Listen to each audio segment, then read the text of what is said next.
Hey, what's up, everyone? Thanks for joining us today for the 1004 show. It's episode 57 with Michael Wagner of Pool Scouts.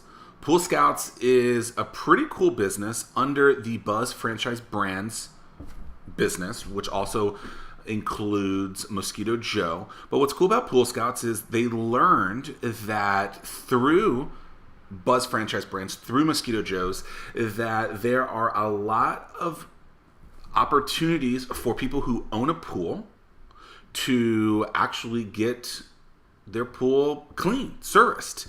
And what's interesting is they created a recurring revenue model through it and are now franchising this business as well. We talk about all that with Michael Wagner, who is the president of Pool Scouts. You guys can learn about them at poolscouts.com. Episode 57 of the 1004 show. I think you guys are going to like it. We go deep diving into what to expect in acquiring a business, why maybe franchising is the right thing for you, and if the president of a business actually gets dirty with what their technicians need to do too. So check it out now. Michael Wagner, Pool Scouts, episode 57 of the 1004 show. All right, Michael, thanks for your time today. How are you doing?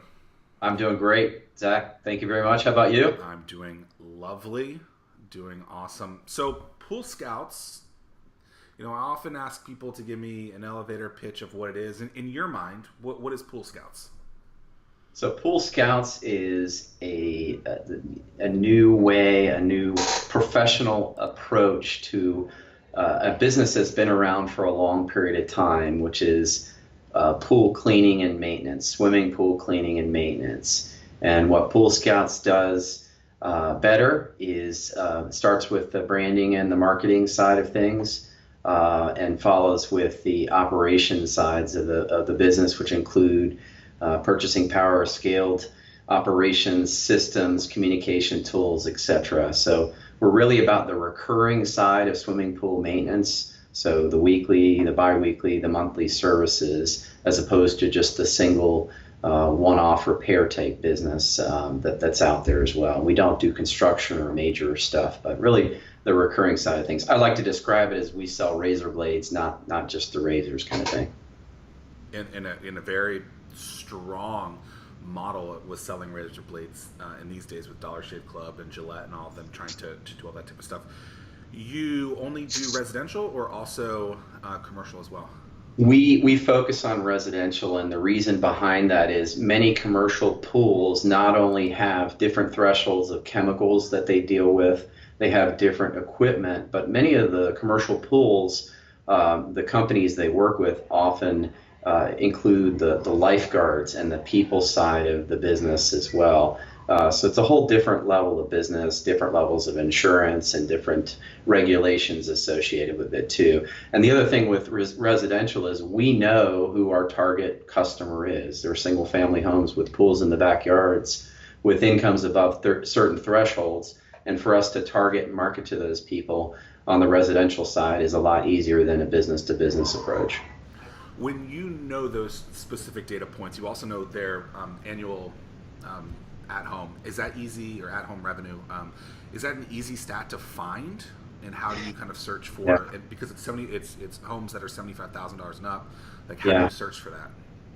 I think one of the advantages Pool Scouts has, there's lots of them, but being part of Buzz Franchise Brands, which is the franchisor as well for Mosquito Joe, we have both vendors and in-house expertise when it comes to the marketing side of things. And certainly the list procurement and the list quality is really a key component of our marketing programs that we not only help but execute on behalf of our franchisees as well. So those lists are constantly updated, monitored, and are very solid. So that is one of our special sauces. So you know exactly who you need to reach out to instead of blindly saying, okay, this person has a pool. You know exactly, not only do they have a pool, but they also have the income to potentially become a customer to you as well. Correct. Yeah. So that's not the only marketing we do, and the lion's share of that is done through direct mail, which is obviously a very targeted audience and a targeted campaign type process. There's some branding, obviously, that needs to go into branding Pool Scouts at a national and at a franchisee level. And so it's not to say that our franchisees don't do marketing to get their brand and themselves as the business owner out into the community and into the marketplace. They certainly do that. But when it comes to the targeted, specific campaigns to drive customer acquisition, a lot of that is a rifle approach, which is attractive for our franchisees, particularly since we do a lot of it for them. So it's 2017 as we record this, October of 2017. Direct mail. A lot of people would say that direct mail is something that is completely gone. Why is it working for you guys? Well, we've done a good job of tracking it, right? So any kind of marketing that you do, particularly ones that you're going to spend a lot of money on and that you're not putting in that bucket of just brand marketing, you want to do a great job of measuring what kind of results that you get out of it. In our case, most of our customers, new customers that come on board, pick up the phone and call us still. And they call us with a particular need. So obviously, when we're doing direct mail, we have specific phone numbers that we're able to track the calls. We have URLs that we embed as well, the ability to track digital marketing through both unique phone numbers and specific landing pages. So a lot of what we do from a marketing perspective does in fact include the ability to track it. When it comes to direct mail, the campaigns that we drive on an annual basis hit target households 7 times during the course of the year. So despite the fact that they might not pick up the phone and call as a result of the postcard they might receive from us, we've done a great job of branding and getting Pool Scouts brand into their mind. So it might be that they see one of the vehicles that drive by their house and they might have seen 6 direct mail postcards from us, and then they finally pick up the phone or they get on their phone to look up Pool Scouts and they call us through a local operations number. But it's really about not only the direct responses, but the branding that happens with direct mail as well. But it's nice to be able to say to a franchisee, here's what you spent, and here's how many new customers you got, and here's the revenue that they generated for you. And that is something that we're very able to do. What I like about using kind of that direct mail technique, you're still using 2017 online techniques where you're getting very specific URLs, phone numbers, etc. So you're getting what you would if you were doing this online, but the distribution of it is in a different way, if you will. So if you send 7 direct mails to a residence, how many times does it take on average for them to pick up the phone, go to the link, etc.? So this is our 2nd year of operation, and what I could say is that we've generated about 52% of our new customers have come directly as a result of the direct mail. Because the market in some cases is seasonal, depending on where our franchisee is. There are different reasons why they might call. So in the case of our franchisee in New Jersey or North Carolina or here in the Hampton Roads area, we open pools, we do regular service, and we close pools. So certainly on the opening side and the closing side, there's a distinct time-sensitive need that often drives that behavior to pick up the phone and call and get something done. Less so on the service side, albeit that we do recruit a lot of customers on the service side of the business in the regular season, as it will, as well. So, but we've seen a lot of our customers come through a result. As far as how long it took for them to respond, I couldn't tell you specifically what that number was. We had lots of customers that called us during the opening season that got the card for the first time. We had lots of customers call us during the closing season that might have seen it the 7th time as well. So, I like, though, that you guys are taking a non-professional industry, if you will, and really skinning it with something that's professional. I remember the first time I ever met you, that was something that really stood out, and I never thought of it that way, but it's the truth, right? And so how do you guys understand that this industry in servicing pools is nitty-gritty? People that have historically been business owners or the technicians in it have not done a good job of any of that stuff, and then that there's actually a market for you there and the business model of subscription or recurring is also in there as well. I guess I'd start with the first thing. When someone calls us for service, I like to say that it's the beginning of a 10-year relationship. So, that's a pretty big statement to say to somebody. But if you think about it, they're calling us for a particular reason. They didn't just randomly dial our phone number or phone numbers, but they called us because they have a need. And it starts from the first call on how we address that need. When it goes back to the need for professionalism, a lot of the mom and pop industry type businesses have never had the scale or systems to really drive that level of professionalism on a consistent basis. And that's certainly something that we do, and especially as a franchise, we provide for our system as well. So we give our franchisees the ability to schedule appropriately. First of all, to monitor and track when and why somebody is calling, and understanding that from a marketing standpoint with the proper positioning of the brand through the marketing that we do. Then we obviously teach and work with our franchisees on how to convert that call into the first service. Once we get to the first service, it's really about going above and beyond what their expectations are. And of course, that means doing a great job of cleaning their pool, but also doing the little things, and things like making sure we roll their trash cans in from the street, that we pick up the towels that are laying around and hang them up. We take the pool toys out of the pool and put them in the bin. We bring out the paper and put it on the front porch. Just little things that they may or may not notice that make a big difference. Our objective is to take that first service and convert them into a recurring customer and have a very formidable 10-year relationship like I described from the beginning. So we do that by providing excellent service and then following up immediately with surveys and or phone calls to the customer to make sure that they were happy. One thing we do across our system is called the Scout Guarantee. It means if we didn't do a great job, we will, come back and do it again. If we don't do a great job the second time, we'll refund their money to them. We obviously want to make our customers happy. So it's really, it starts with the phone call, then providing the service, then providing the follow-up, and the guarantee to make sure that we did the right kind of work. Some of our customers might just be calling us for a one-time. I was looking at a customer earlier this week who we attracted from our first direct mail campaign last year.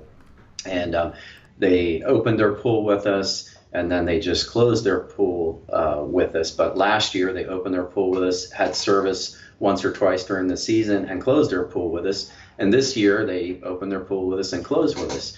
So if we look at the value of that customer, it's a very valuable customer. It might only be an opening service is, on average about $300 to $325, and a closing service is similar to that. So if you look at the value of that customer over that 1 year period, it's valuable. When you multiply that times 10, you're talking about a pretty important relationship. So really the need for professionalism, it starts with obviously the call and the service that's provided. It ultimately goes back to people, Zach, which every business does, but we're in the people business, right? It starts with how do we provide great customer service to our customers? How do we provide excellent service, which flows right through our technicians? So how do we find, train, and retain great technicians that want to do a great job for their customers day in and day out? And that's something that, as a franchisor, we provide a lot of context and input for our franchisees on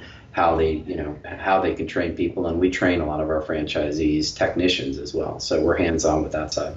I'm always surprised when I'll send an email, or someone will send an email to me, and I respond quickly. I don't know, it's happen to be an email within a couple of minutes, or within even a day sometimes if it takes that long. And people are like, thanks for your quick reply. And I'm always like dumbfounded by that, because it's like, it's my job to reply to you. Like, why wouldn't you? Or like when someone's on social media and someone says, hey, I really like your business, or just comments on whatever you just posted, and then that business never responds.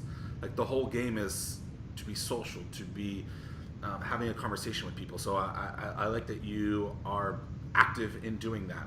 When a technician is at the house, are they selling, or is that all done by a different piece? Yeah, it's a good question.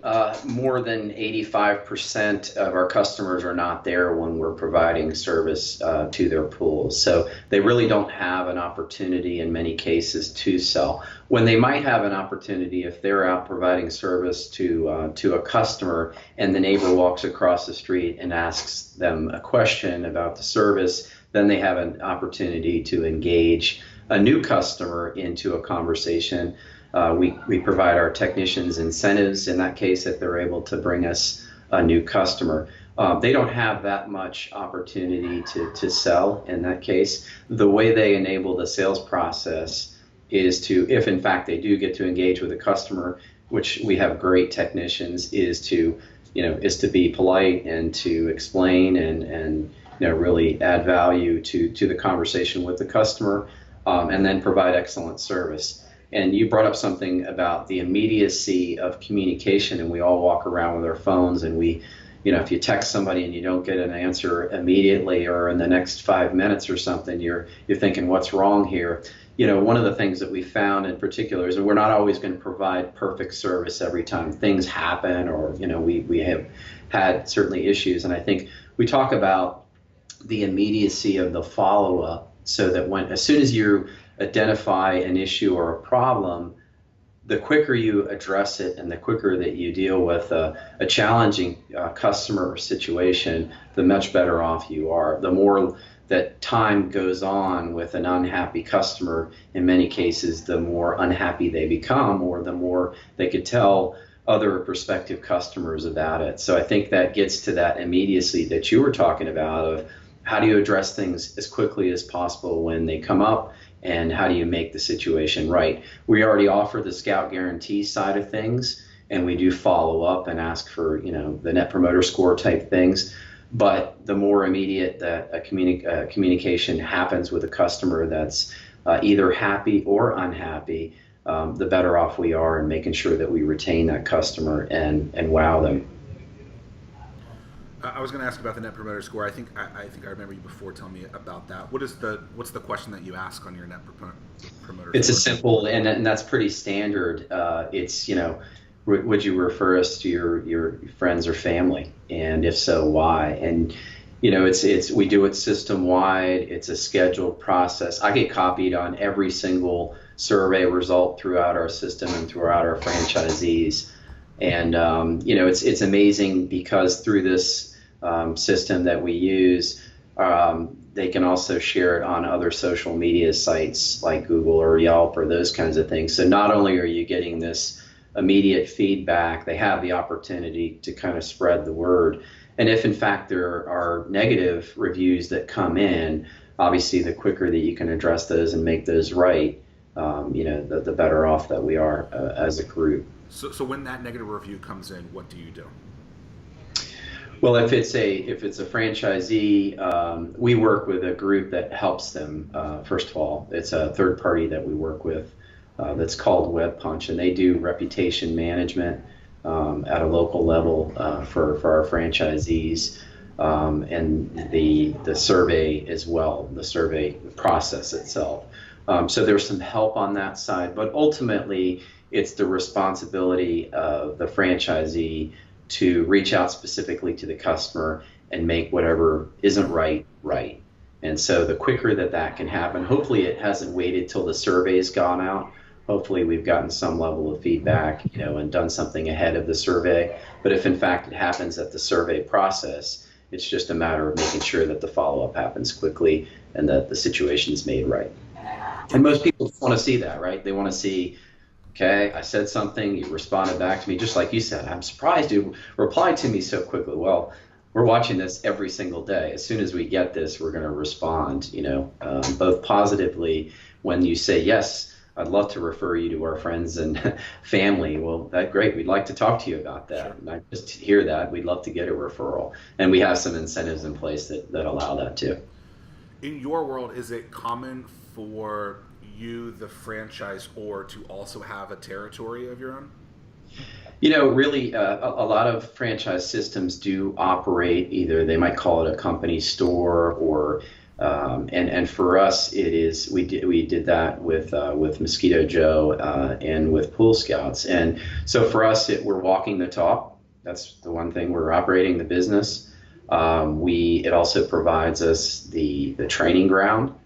So when we bring new franchisees in, we are actually in the field doing the work that they're going to be doing when they're out doing it in their particular locations.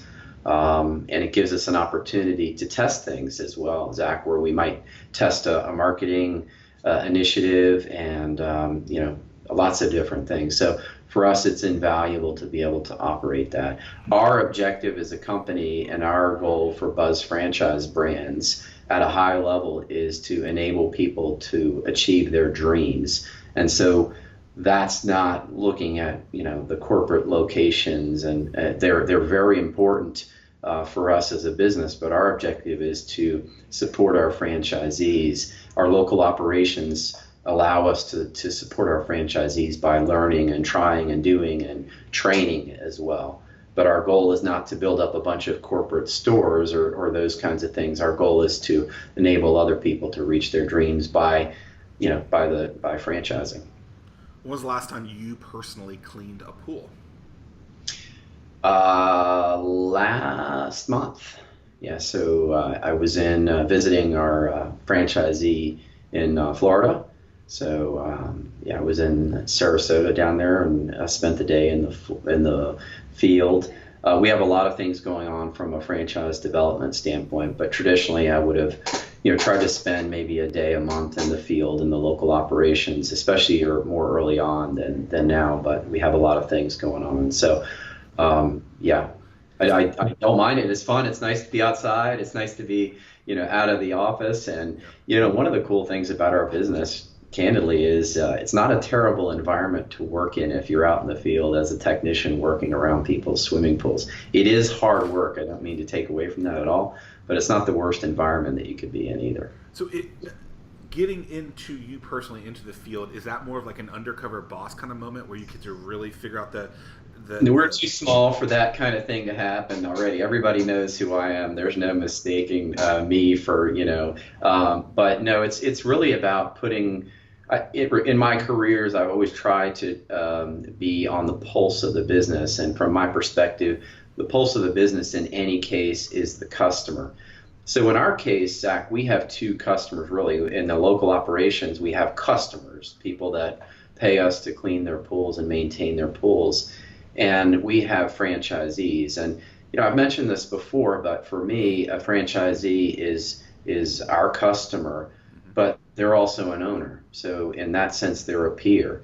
And some of the great things about franchising is you learn from your system, and you learn from everyone that's working with you who's an owner of their own business as well. So they've got some skin in the game at any given case, and which makes it great because they're willing to step up and speak up and really try and improve the system.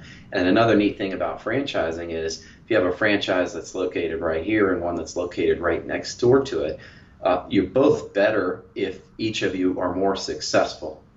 So because it helps the brand. And sometimes if you had, you could pick any franchise brand. If you had an excellent experience over here at this sandwich shop and there was one right over here, well, that's going to help that one over here. And the opposite would be true as well. So it's really a collaborative environment in franchising where people aspire to make the system better as well as themselves better. Is that because of brand awareness in that case? So if you go to one Jimmy John's, you know exactly what you're going to get at another one?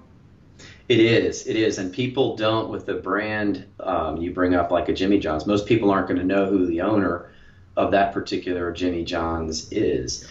In the case of Pool Scouts, we try to brand our franchisees and the owners themselves by helping them get engaged into the community, which is a good thing. But ultimately, they see those Pool Scouts vans going down the road or parked at somebody's house doing the service, and they think Pool Scouts. They're not necessarily thinking always of the franchisee. How many hours is a technician going to be trained before they actually go and work? So that's going to depend on the level of technician that there are. So we We have technicians that are engaged in just the kind of the cleaning process. We have what we call a lead technician. In the case of our lead technicians, they've taken a certified pool technician course, which is 16 hours of online training. It's a lot. And that really goes through a lot. Then there's a hands-on component. When we train new franchisees, Zach, we have 5 days of technical training, 5 field days, and then we have 4 days of business training. And those 5 field days are very hands-on. One thing I'll say, though, training is 100% ongoing. As you can imagine, technology, just like it's coming into our business and this conversation and everything that you do, is certainly coming into the swimming pool business as well. Most new pools that are being installed at this point can be controlled with, somebody's smartphone. So a lot of change going on. The average swimming pool in America is 21 years old. So not only is there a lot of new stuff that's going on, there's a lot of updating that happens. So just like if you were buying a new TV to replace your old CRT television, you would buy one that had all this great technology in it. Same thing would be if you were updating or upgrading your pool. You would make sure you had automation and some virtual components into the system as well. Your pool has to have a Twitter account, an Instagram account, all that stuff. Nah, that would be cool. My buddy has a refrigerator that does that, and I'm like, this is too much. How do you understand that something that works in southeastern Virginia can be a similar experience in North Carolina, Florida, California, etc.? Yeah, that's a great question, and I certainly think that over the past 2 years, we've learned a lot of the nuances that exist in the regional markets. In particular, Florida would be an example, or Texas would be an example too, where we have franchisees. So in the case of Florida, our first franchisee in Sarasota, they're not opening pools or closing pools, right? They're servicing pools 52 weeks a year. Everybody has weekly service down there, so you're not creating the market for do-it-yourselfers that have never had pool service. Most people have pool service down there, and most of the pool service is in fact weekly. So you've got differences in the product offering depending on the region of the United States. The process itself and the equipment associated around the United States is pretty similar. In Florida, as I mentioned, you have some differences. There aren't any vinyl liner pools in Florida. They're all, gunite or concrete pools, basically. So you have a little bit different landscape, whereas here in the Hampton Roads area, we'd have a lot, same in Raleigh, a lot of vinyl liner pools, some concrete and gunite, and then some fiberglass pools as well. So you have a different mix, but ultimately the processes are very similar. And of course, the tools to operate and do the work is the same. Ultimately, when someone's buying into a franchise, they are, a lot of people would say, buying a playbook. Is that what you think they're buying into? Like that you've proven this model and now other people can buy into it? What do you think someone's buying when they're getting, not just buying into Pool Scouts, but a franchise in general? I like to use this conversation when talking with prospective franchisees. So, if you were going to start Zach's Pool Service, you would have to first kind of come up with, your brand itself. Then you would have to go out and find a technician, unless you were going to be doing everything, which you certainly could, but you'd have to teach yourself or be taught somehow on swimming pool cleaning and maintenance. You would then have to go out and figure out where you were going to buy your stuff from, right? Your ongoing supplies. You then have to go out and get a system to manage your routes, schedule your jobs, bill your customers, etc. All of those things that I just mentioned would be cumbersome enough without even thinking about how you were going to market and attract new customers on an ongoing basis. So all those things that I just described are things that Pool Scouts does for our franchisees. And if you think about the time that it would take to do a lot of those things and the money that it would cost to procure and find those things, it's something that, whereas a franchisor, we offer those turnkey solutions that are ready to roll. for our franchisees, and that gives them speed. It gives them access to be able to, recruit customers with proven techniques. So, I think when I look at franchising in general, you always hear it, but you're in business for yourself because you own the franchise, you own your business. It's a very resellable asset, but you're not by yourself. Our corporate team here at Buzz Franchise Brands exists to support our franchisees. We call a level of our, a big level of our employees here, they're called franchise business coaches. So franchise business coaches, their job is to make their franchisees successful. So, I think that's what you get when it comes to franchising, which is really appealing from my perspective. It gives people, once again, the opportunity to own their own destiny ultimately, but to have people that have their backs and that are constantly looking forward as well. So we as a system have to stay on top of what's going on in the swimming pool business and what's going on with digital marketing and what's going on from a systems perspective to make sure that we have the best for our franchisees. And that's our job. I think you've heard me say this before, but, at some point in my career, I've really promoted the crap out of early stage businesses and startups and small businesses. But I think the next trend that people are going to be on is franchises. And I think it's because they're looking to buy into something that's a little less risky. And so what I love about you guys is you've recognized that Buzz Franchise Brands is something that could create several different professional franchise businesses in it. And so I think we're going to start seeing more Pool Scouts, more Mosquito Joes, and other brands, come out over the next few years. Tell me a little bit about Buzz Franchise Brands and how that whole thing kind of came about. So Buzz Franchise Brands really started, first of all, it goes back to Mosquito Joe. And Mosquito Joe was a local pest control business that was operating out of a nursery here in Virginia Beach. And it was a business that was going out and spraying for mosquito control in the early stages when really that kind or category of business didn't exist or was very much in its infant stages.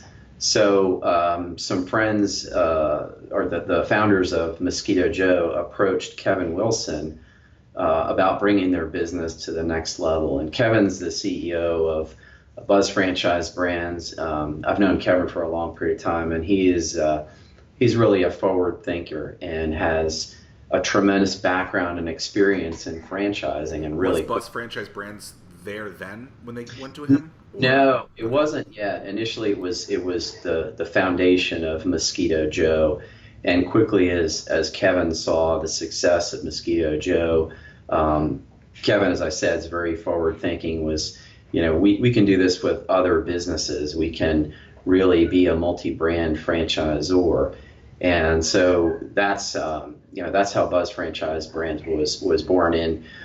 In 2015, I came on board. The second brand, of course, is Pool Scouts, and Pool Scouts officially launched in 2016. 2015, towards the later part of that year, we were just building the brand, and we did an acquisition of a small pool service arm of a construction company to get started with, and just really building all the assets to be able to franchise the business as well.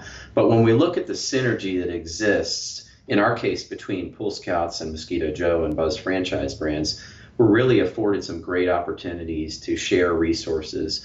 We have employees that work across our different brands. We have vendors that we're able to scale our relationships even further with that support both us as a franchise organization and our franchisees. And we don't have to reinvent the wheel every single time. We work with the same phone system vendor across all of our brands that, you don't have to redo everything. You build out in-house expertise in a particular area that translates across the brands. So I think that's one of the many things that Kevin's, been very much a forward thinker and really brought some incredible ideas and, actions around. I've seen a little bit under the hood, and it made me start thinking differently about my business, and we're nowhere near a franchise. So I definitely appreciate that. And it's a reskinning of different things and just kind of different industries, and it's really cool to see that. You've talked about brand many times.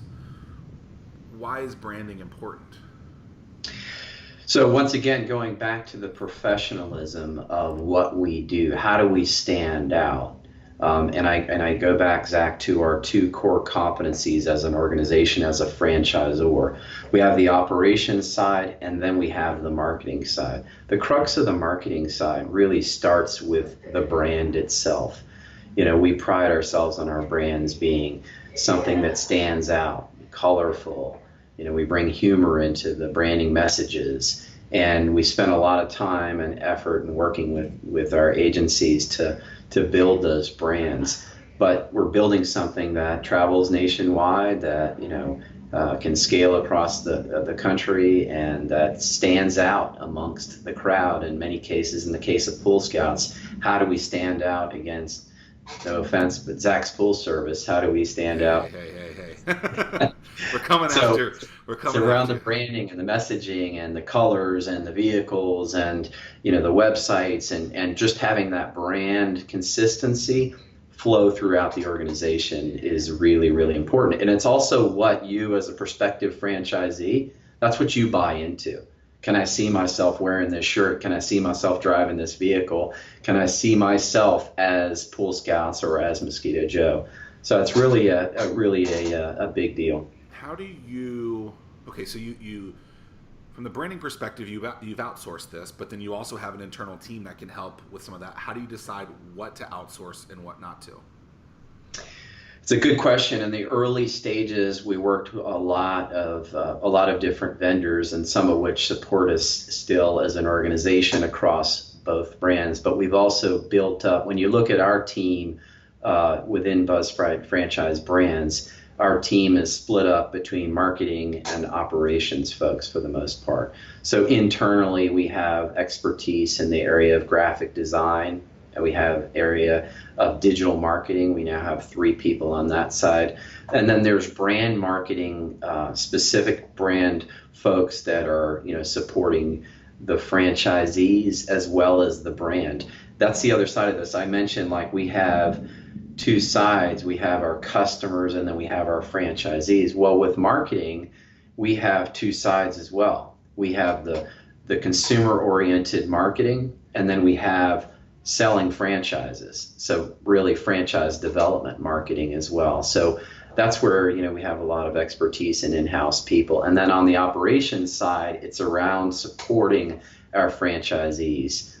So being hands-on with them, going out and spending time in the field with them, providing the best-in-class systems to support them, helping them run their business and ultimately achieve their dreams.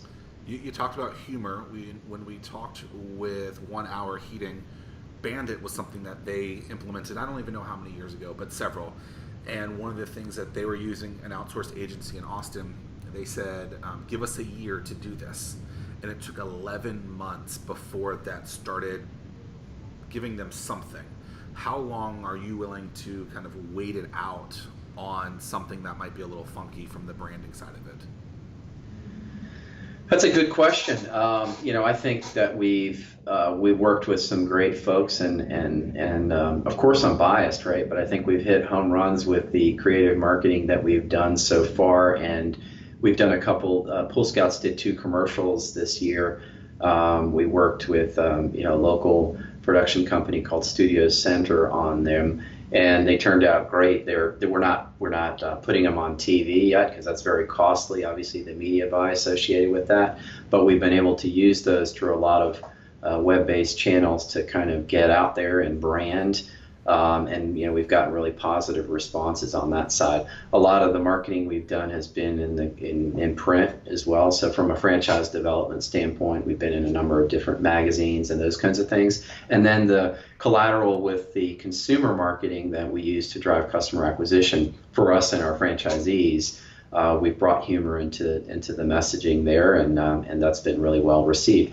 We have to constantly reinvent and stay on the forefront of, the new messaging and the new funny stuff and the new things that make people, smile when they see our brand. And so we're constantly at work on that, both with our internal team of resources and with the folks that we work with too. You talked about media buys being expensive. what type of data are you tracking to say, because I can get in front of so many more people, and that's why they're more expensive on those kind of traditional medias.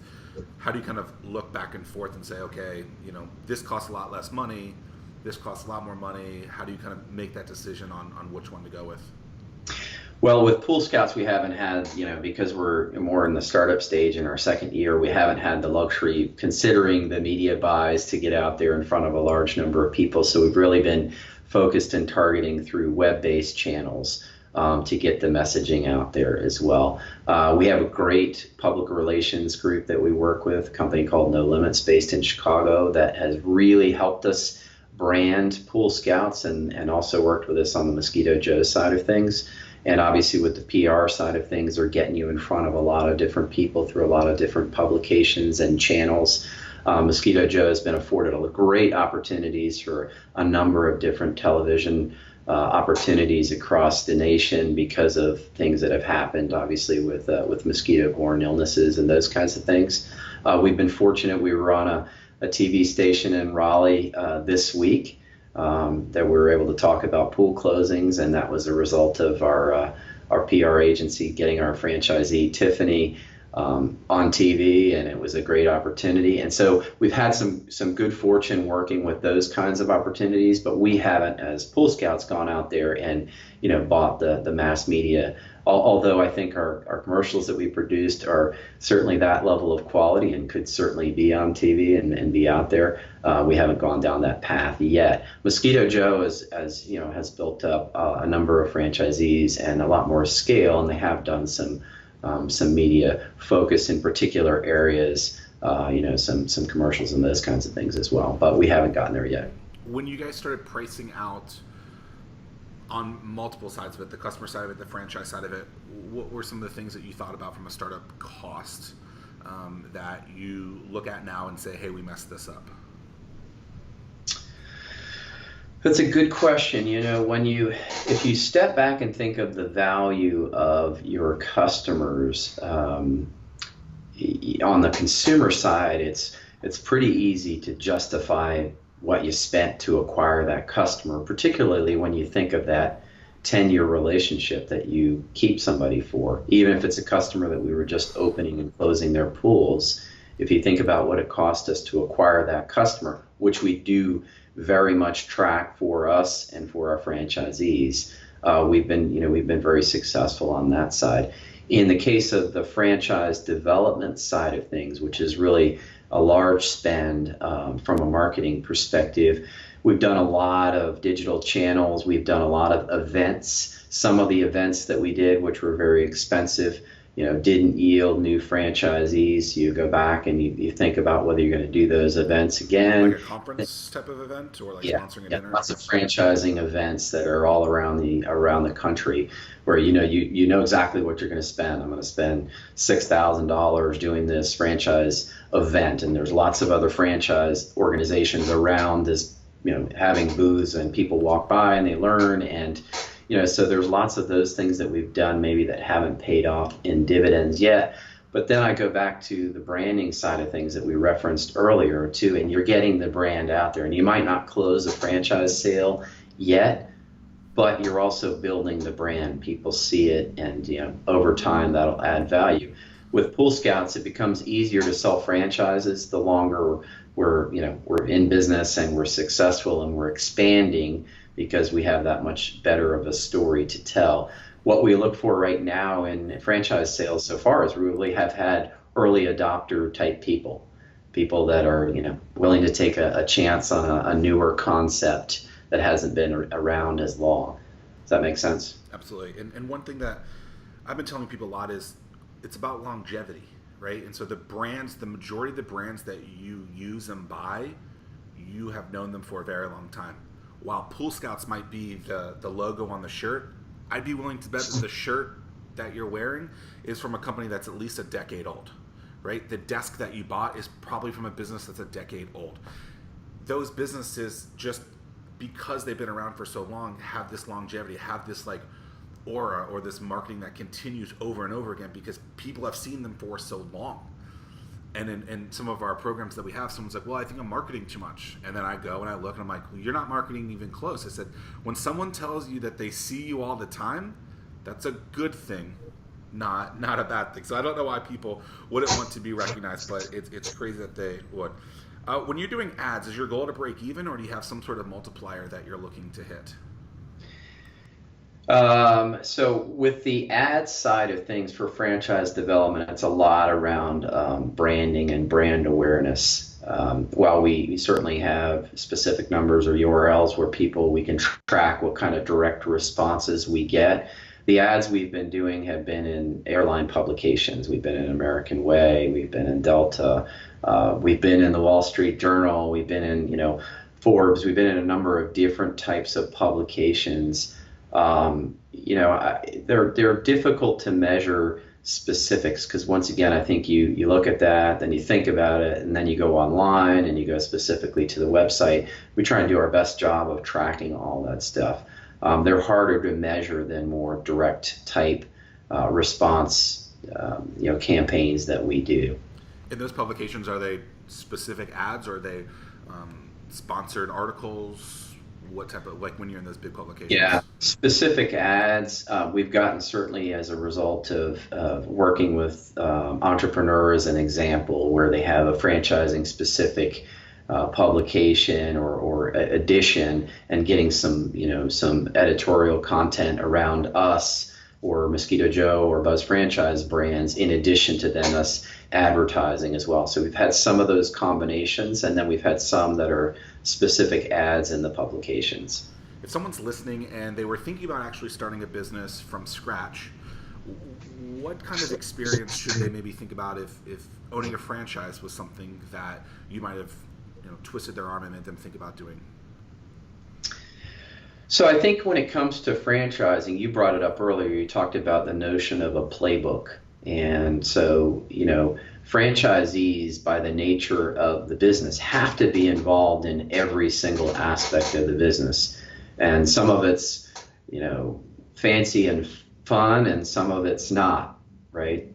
So I think you have to look, regardless of whether you're starting your own business or whether you were starting a franchise, you have to realize that you got to do stuff you don't necessarily want to do all the time. That's the first thing. So going into business for yourself, whether you're going to be a franchisee or whether you're going to start your business from scratch, you got to realize there's lots of stuff that's not shiny that has to be done in order for you to be successful. So that would be the first, kind of scratch test, I would say, is, are you willing to do the stuff that you hate or that you think you don't even know yet, but you're willing to do everything to be successful? I saw a comment, you've probably heard this before, but entrepreneurs are the ones that are willing to give up a 40-hour week to work an 80-hour week to be an entrepreneur, and maybe make no money doing it in the early stages of business. With the franchise, you do get this playbook. You get a team of people backing you whose success is predicated on your success. And that's something that's very unique. Yet you own your own destiny. What do you give up for being a franchisee is you pay royalties back to a franchisor, and that's what you do. But you also have a much more, in many cases, resellable asset. If you look at Zach's pool service, we'll go back to that one. If Zach decides he wants to get out of the pool service business, a lot of the value in his business is in Zach, in the goodwill of Zach, as opposed to a branded operation that has a system, a brand, all of those things behind him. So it's a little bit more challenging. So if you can follow that playbook, you still have lots of opportunity for creativity.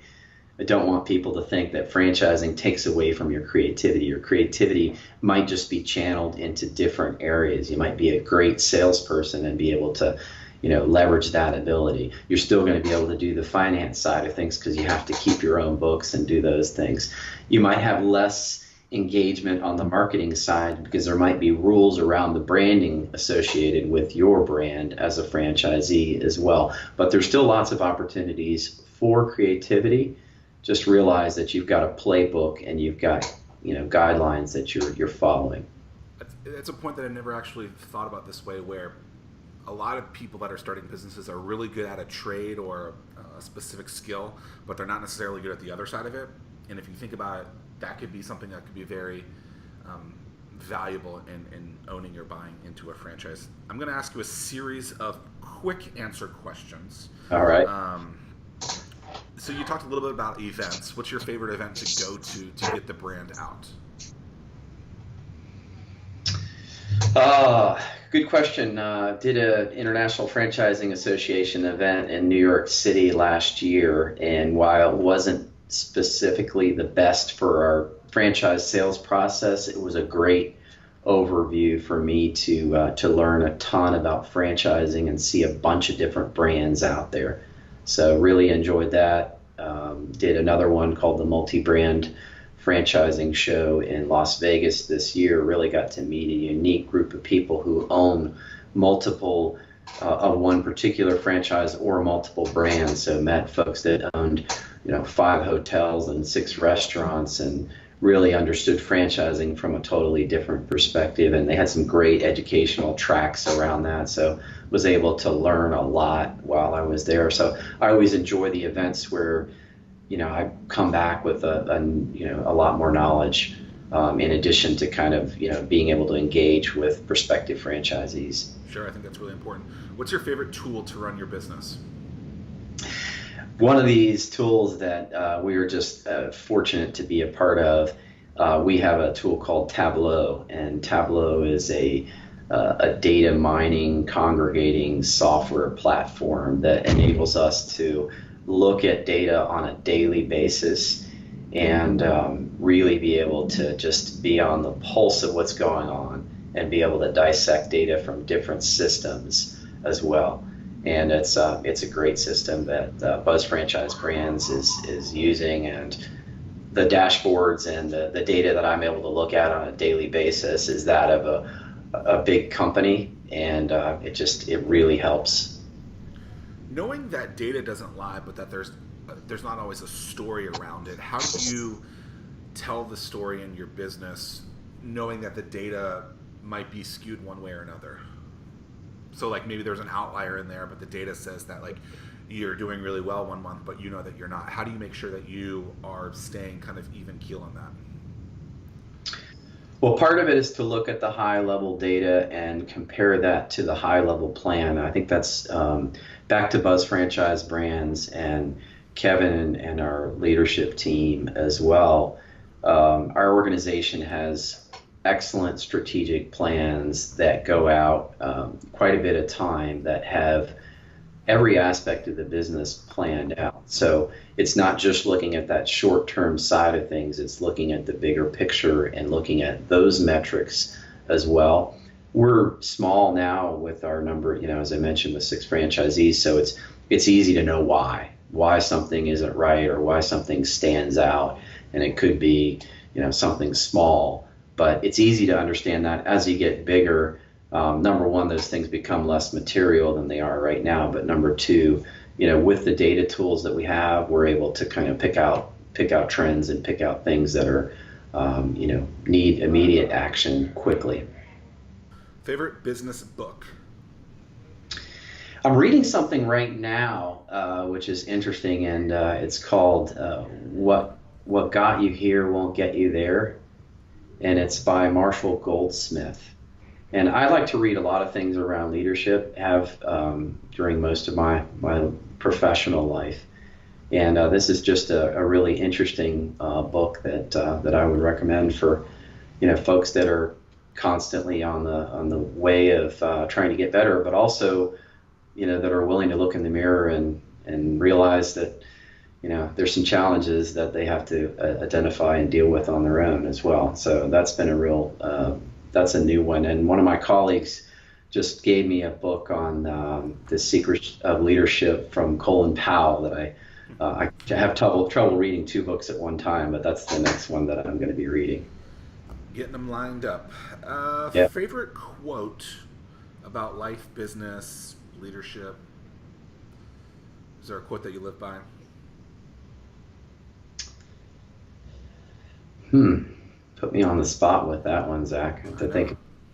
For me, it's everything happens for a reason, right? And so knowing that even though something goes bad, you can still figure out how to get through it. And then as I was at an event a few years ago with several Duke University basketball players, it's Coach Krzyzewski also lives by something called next play, meaning like, hey, something went bad or even something went good, you can get through it and get on to the next play type of piece. And so while a little different, it's all about really understanding that like this thing happened and you can learn from it and get better from it. Right. And I think that's important in business. I think just the adage of like surrounding yourself with the right people, and one of the things that certainly attracted me to coming to work here at Buzz Franchise Brands was just knowing the depth of the leadership team and being fortunate to bring on a team of people here that are exceptional and have a lot of bandwidth and runway. And so for me, surrounding yourself with the right people is going to help you be successful, and then trying to be as humble as possible to realize where I'm not as good and I can find people that are better than me in areas. And that's been, a real refreshing thing about Buzz Franchise Brands is we have a great dynamic group of people here that have a lot of knowledge, a lot of bandwidth, and then a lot of runway. We've got a lot of young people in the company too that, are going to have a lot of time to see the results of the organization going forward. So, I think that's been a real, that's something that I try and live by. Two more quick ones. Business owner that you're following or look up to? I as a younger person, I always admired Michael Dell. And just the entrepreneurial spirit of doing something while he was in college, and then even following how took the company public and took it back, and to be able to be more adaptive and creative. That's somebody who've always admired. Like from a spirit standpoint, somebody I follow is Richard Branson as well. Just seems like he's always doing cool stuff, and seems like, granted, I know I'm reading it through LinkedIn or Twitter or something, but it seems like everything that comes out of his mouth is a quotable quote, and having a lot of time to think about cool stuff. So those are two people that that come to mind. Definitely some good ones. What's been the hardest decision over the last 3 years in business? Well, for me personally, it was really pivoting and starting, another startup basically, and making that decision to leave the corporate world and be in a startup situation. And I'm really fortunate to have had such a great opportunity here and be part of something that's really cool. So that's been for me great, and I've been very fortunate to have made the decision to come on board here and work here. Because you were in banking I was for 4.5 years or 4 years. I had a career before that was 19 years, and then had a stint as an entrepreneur as well. So I think this is the best of all worlds. It's like we're a serious company. We have we're well funded, which enables us to make strategic decisions, and part of a great organization of people that are smart and innovative. Creativity is definitely encouraged here. The culture in the organization is phenomenal, and when franchisees come to visit us, they see that, and it's a breath of fresh air to be a part of this. When you're well funded, do you not have to, I'm going to say this in a way, and I don't mean it to be so literal. When you're well funded, do you not have to worry about money the same way? You always have to worry about money as an organization, but having a 3-year or a 4-year strategic plan, but not. I think one of the challenges with businesses, Zach, is most businesses don't necessarily fail because they don't make money. It's because they don't have cash flow to fund the organization going forward. So right from the beginning, Pool Scouts was afforded the ability to hire a great team of people. Before we brought in $1 of revenue, we hired a great team of people. You can't do that if you're managing, just from a cash flow perspective. So having a more strategic plan and vision is paramount to being strategic in business. But you got to have the resources to back it up.